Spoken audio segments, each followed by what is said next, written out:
Meu nome é Carol Faria, eu sou nutricionista, personal trainer e coach. E nesse vídeo eu vou te mostrar que é possível sim você controlar os seus hormônios de maneira tranquila e natural, garantindo a você mais saúde e autoestima.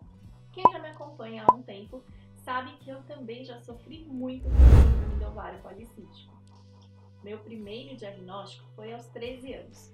Na época, eu já tinha excesso de peso, muita queda de cabelo e espinhas terríveis no rosto todo. Minha menstruação vinha a cada 40 ou 45 dias e sempre com um fluxo bem intenso. De longe, o que mais me incomodava em tudo eram os pelos. Tinha muito pelo no queixo, pescoço e na lateral do rosto. Eram escuros e com o tempo foram ficando grossos. Todos os meus colegas de escola me zombavam muito e eu morria de vergonha. Vendo meu desespero, minha mãe me levou à ginecologista que a acompanhava. De imediato, ela me pediu para fazer um ultrassom pélvico e o dia desse exame me marcou para sempre. Assim que o médico iniciou o exame, ele me perguntou por que a médica o havia indicado e eu disse que a única informação que ela havia me dado até então era que eu tinha ovário policístico. Nesse mesmo instante, ele olhou para mim e disse: "Está muito policístico." Sem entender muito bem, eu perguntei: "Tá, doutor, mas o que isso significa?" E ele respondeu: "Além do que você deve notar, como excesso de peso, alterações menstruais e pelos onde você não deveria ter, pode significar dificuldade para engravidar e até fertilidade." Senti meu rosto pegar fogo nesse momento e um misto de vergonha me fez chorar. Levei esse resultado para a médica dias depois e comentei a ela o que o médico do exame havia me dito. A resposta dela foi uma facada. Realmente, quando você quiser ter filhos, terá que fazer um tratamento. As chances de você engravidar naturalmente são mínimas. Mesmo muito nova, isso me doeu. Cresci assistindo novela mexicana, gente. Repeti inúmeras vezes o ciclo Maria Mercedes, Marimar e Maria do Bairro. E o sonho de vida adulta ideal para mim era ao lado de um príncipe encantado e pelo menos 3 filhos. Engoli o choro para não parecer ridícula e a médica continuou: "Vou te passar um anticoncepcional para tratar. Quando você quiser engravidar, procure ajuda." Foi aí que comecei a usar o Diane 35. Era o anticoncepcional mais forte da época. Inclusive, depois eu descobri que ele nem é anticoncepcional e que o próprio fabricante contraindica seu uso por muito tempo. Mas isso é assunto para outro vídeo. Poucos anos depois desse diagnóstico e ainda com o uso do Diane, eu tive um problema sério de saúde. Eu desenvolvi anorexia nervosa e fiquei 6 meses em tratamento. Quando me internaram, eu estava com 34 quilos e passei 6 meses usando antidepressivos, estimulantes de apetite e outros medicamentos. Apesar de tudo, hoje eu ainda agradeço por isso. Foi o transtorno alimentar que me fez prestar vestibular para nutrição e despertou em mim o dom de ajudar as pessoas através da minha profissão. Já na faculdade, eu tive um segundo banho de água fria. Foi no último ano da faculdade, nos momentos de escolha dos estágios obrigatórios. Eu queria muito fazer estágio no Ambulim, ambulatório de transtornos alimentares do Hospital das Clínicas de São Paulo, mas as coisas não saíram como eu desejava. Minha professora disse, olhando nos meus olhos, que jamais me aceitariam lá. E eu ainda questionei. Não conseguia entender como a melhor aluna da sala, mais aplicada e que mais estudava, poderia não ser aceita. E a explicação dela foi dura. Como uma pessoa com transtorno alimentar vai acreditar em uma nutricionista com sobrepeso e obesidade? Foi aí que eu entendi.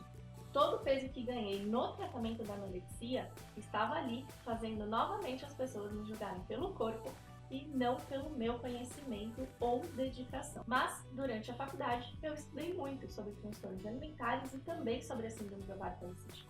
E nesse momento de recusa e humilhação, uma grande chave virou dentro de mim. Foi aí, nesse momento, que eu decidi fazer a minha própria dieta. Tirar tudo o que eu sabia de dentro da minha cabeça e transferir isso para a minha rotina e o meu dia a dia. O resultado? Em um ano, emagreci mais de 20 quilos e consegui me livrar de todos aqueles sintomas que me incomodavam, mesmo após anos de Diane 35.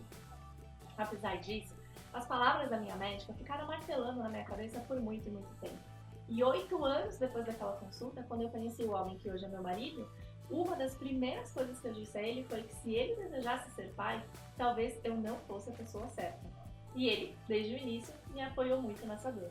Os planos eram tentarmos naturalmente. Se não desse certo, fazer sim um tratamento. E se nada adiantasse, adotar seria uma opção. A possibilidade de eu não conseguir engravidar nunca foi um problema para ele, mas em mim doía, e doía muitas vezes em segredo. Casei em dezembro de 2013 e alguns dias depois, no ano novo, escrevi no papelzinho dos sonhos que em 2014 eu queria engravidar. Sabe aquele desejo que a gente acha que é sonho e não coloca muita fé de que realmente vai dar certo? Era isso. De repente, era abril de 2014. Eu estava na minha melhor forma, com o corpo que eu sempre quis. Treinava todos os dias, me alimentava super bem e tomava meu anticoncepcional como sempre, com algumas falhas no meio da cartela. Passei um período muito difícil nessa época, com a internação e a morte do meu avô. E 2 dias depois desse pesadelo acabar, eu estava em uma TPM como nunca tinha visto. Seios doloridos, abdômen inchado, irritada demais. Eu não tinha dúvidas. Todos os acontecimentos relacionados ao meu avô tinham me abalado muito e a TPM que se aproximava não ia ser fácil. Era manhã de segunda e eu acordei antes do despertador tocar, lembrando claramente do meu sonho daquela noite. Eu sonhei com meu avô e nesse sonho ele me alertava, chamava minha atenção e repetia diversas vezes que eu estava grávida. E por mais loucura que parecesse, eu acordei com aquela certeza, havia um bebê dentro de mim. Liguei para o meu marido e, como era de se esperar, ele não acreditou. E quanto menos credibilidade ele me dava, mais certeza eu tinha.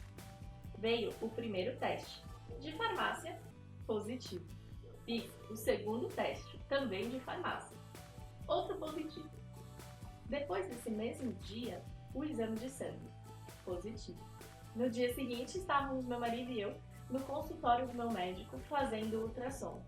Estava grávida de 8 semanas e a imagem que víamos na telinha já tinha até bracinhos se mexendo. Foi assim que começou a vida da Manu, a nossa mais velha, que hoje tem 3 anos. Depois do parto, voltei ao meu obstetra e disse a ele: doutor, como que eu vou fazer sem anticoncepcional agora? Eu tenho SOP, meus ciclos vão voltar, eu não quero deixar de amamentar. O que eu faço? Foi quando ele olhou para mim e disse: você já está fazendo a única coisa que precisa ser feita, cuidar de você. Eu dei um sorrisinho meio amarelo e ele ainda completou: cuida da sua alimentação. Assim que passar o seu resguardo, volte a fazer atividade física. O melhor tratamento da SOP é esse. Eu saí de lá feliz e preocupada.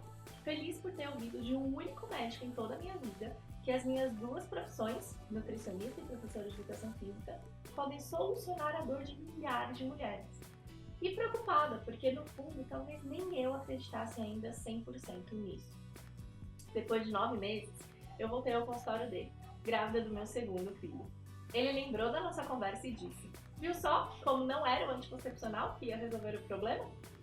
Mas a gestação do Tintin não foi tão fácil. Eu tive um descolamento do saco gestacional na 6ª semana de gravidez, o que me classificou como gestante de risco, e com isso eu passei a gestação toda sem poder fazer atividade física.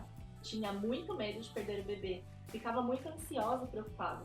E onde eu direcionei tudo isso? Na comida. Comi demais, engordei demais. E quando o bebê nasceu, estava de novo na estaca zero.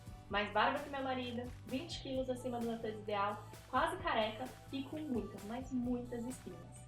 E hoje eu sou grata por isso também, pois foi a segunda e mais importante virada de chave da minha vida. Foi aí que eu me entendi e provei para mim mesma que é possível tratar a SOP de forma natural e sem medicamentos. E mais que isso, desde então eu tenho trabalhado com essa missão: ajudar mulheres que sofrem de síndrome do ovário policístico a controlarem os seus hormônios de forma natural e saudável. Eu ajudo mulheres com SOP a engravidarem, a terem uma vida mais feliz e saudável, a não serem obrigadas a conviver com os sintomas da SOP que nos fazem sofrer tanto. E essa é a minha história. Você gostou? Se identificou com alguma coisa que eu contei aqui? Compartilha comigo a sua história também, porque eu quero saber. E não deixe de enviar e compartilhar esse vídeo com quem você conhece. Ele pode ser a última esperança de alguém.